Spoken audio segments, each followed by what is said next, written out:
Welcome to the Comic Book Theorist. This is your boy Leo, the Comic Book Theorist, and in this what if scenario, just to let you guys know, this is going to be a monthly event series of a what if. So usually I do 4 parts to this event, and it's usually published on Mondays every Monday for the next 4 weeks. Once it's done, I usually set up the next event for next month and so on and so forth. Besides every other videos I drop each other day of the week, just to give you guys an idea or a understanding of what this video is about basically. So in this case, guys, like the title suggests, this is What If S.H.I.E.L.D. and the League of Shadows Went to War, Part 1. So in this case, before we go to the actual story, just a quick breakdown of where this is taking place and when this is taking place. This is the League of Shadows from Batman Begins, and also this is S.H.I.E.L.D. from the Marvel Cinematic Universe before the Winter Soldier film, and basically before the Iron Man film itself. So basically they haven't found Captain America yet, and Black Widow and Nick Fury, they're still in S.H.I.E.L.D. and so on and so forth, just to give you guys an idea of when and where this is taking place. But in this case, guys, let's go to the actual story and let's see what happens. So in this case, Nick Fury is in his helicarrier receiving updates on current missions from agents from around the world, and he's very optimistic. He's very happy to see that crime is going down, and in this case everything seems to be peaceful, a lot of morale is going up, and things are going well for S.H.I.E.L.D. and the world itself little by little. But then suddenly he receives a distress message from an agent explaining that the League of Shadows is planning to kill everyone in New York City by releasing a virus. And while Nick Fury is actually receiving this message, he notices that the agent himself gets killed as the message gets interrupted, and suddenly a S.H.I.E.L.D. agent closes the door in the control room and he stops anybody from entering or leaving, and he suddenly starts killing agents in the control room, murdering each and every one of them. And then Nick Fury, he actually does a counterattack, starts to try to fight this agent off to see what the hell is going on and why he just went crazy. So in this altercation, Nick Fury does get injured, but he is able to kill the rogue agent, as in his dying words, the rogue agent tells Nick Fury that Ra's al Ghul, he sends his regards. And in this case, Nick Fury calls all available agents to head to New York City and investigate this and make a citywide search for any potential threats or any bombing or anything that is suspicious. In this case, many different phone calls were being made as people were calling in about people disappearing, finding people being murdered, and with this, S.H.I.E.L.D. was able to track down the actual assassin that the agent was calling in about, and in this case they were able to stop him. And after they do stop the assassin, he basically kills himself before they can arrest him and start questioning him. And as a result, Nick Fury starts investigating and starts sending S.H.I.E.L.D. agents to investigate this more as to who did this, why they did this, and so on and so forth. In the meantime, elsewhere, Ra's al Ghul does receive a report of the failed mission and how S.H.I.E.L.D. basically intervened and ruined their plans for this bombing or this setup that they had in mind. And in this case, this really upsets Ra's al Ghul, as this isn't the first time that S.H.I.E.L.D. has intervened or has been stopping many world threats or many catastrophes, and this basically tips him over, and he in the end decides to make a decision about S.H.I.E.L.D. And while in the helicarrier and S.H.I.E.L.D. is investigating and taking a look at different reports, a assassin is actually able to sneak in to the control room and delivers a message to S.H.I.E.L.D. and to Nick Fury directly, as this message basically is from Ra's al Ghul, stating that he demands them to stop their work and basically stop having S.H.I.E.L.D. investigating them and stop intervening with different missions and different work that the League of Assassins has been doing, because if not, they will burn in a sea of flames and they're gonna have many dead friends. And in this case, S.H.I.E.L.D. tries to arrest the assassin and stop him from escaping, but in this case, in the end, the assassin kills himself before they can even capture him. And in this case, Ra's al Ghul later receives a message about the assassin that he sent, or in this case the messenger that he sent, and how he had to kill himself to not be captured. And in this case, Ra's al Ghul initiates the League of Assassins to start their preparations. In the meantime, Nick meets up with Black Widow, Phil Coulson, and Maria Hill to review the situation and find out what they were able to discover with the investigation that they were put into place. And in this case, Black Widow was able to find some information compared to the other agents, since they couldn't get anything about the League of Assassins. But in this case, Black Widow basically explains to Nick Fury and the rest of S.H.I.E.L.D. about the story of the League of Assassins and their overall goal and what they usually do in the shadows. And in this case, long story short, is that they are the catalyst for many world catastrophes, as their main goal is to basically have any deteriorating cities, any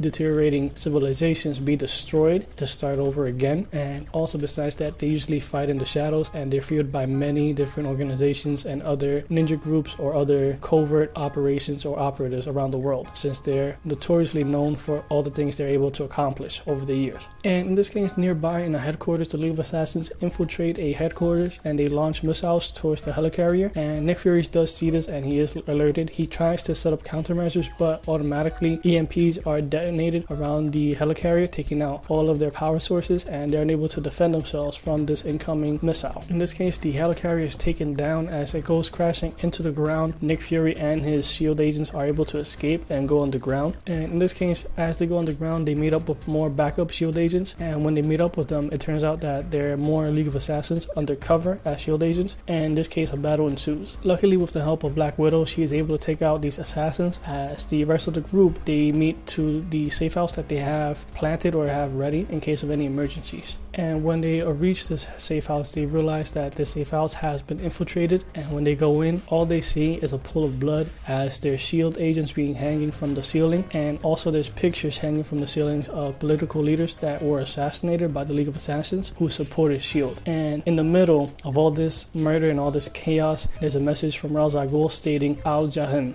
which in this case translated it means hell. And with all of this happening, Nick Fury, he basically is lost for words. He sits down in this room filled with murdered agents and he just asks himself, how do they know all this? How do they know where to go, where to attack them? And like, how is this even possible that they know so much about SHIELD? And he basically gets really mad. The more he thinks about it, he gets angry, and then he just tells his agents, initiate protocol 105X. The end. So this is the end of this first part of a 4-part series, and in this case, let me just explain some choices that were made by characters and the reason behind them. So in this case, with Ra's al Ghul deciding to take down SHIELD, the reason for this decision is the fact that SHIELD has been around for several years now, and for any catastrophe, any world-threatening events, any problem that's been happening around the world, SHIELD has been there to stop it, which basically goes against everything that the League of Shadows usually do, which in this case, they're the catalyst of taking down deteriorating cities, deteriorating civilizations, and causing the destruction of many cities and lives to start everything from the ground up. And in this case, the reason why Nick Fury doesn't know about this League of Assassins and he's only hear about them now is the fact that the League of Assassins, they're very covert. They don't show themselves. They usually do things from within the shadows, and like mentioned before, they're catalysts. They set up a domino effect to cause the destruction of certain targeted cities, targeted political leaders, and so on and so forth. And also besides that, the reason why SHIELD and all of their agents are so well known by the League of Assassins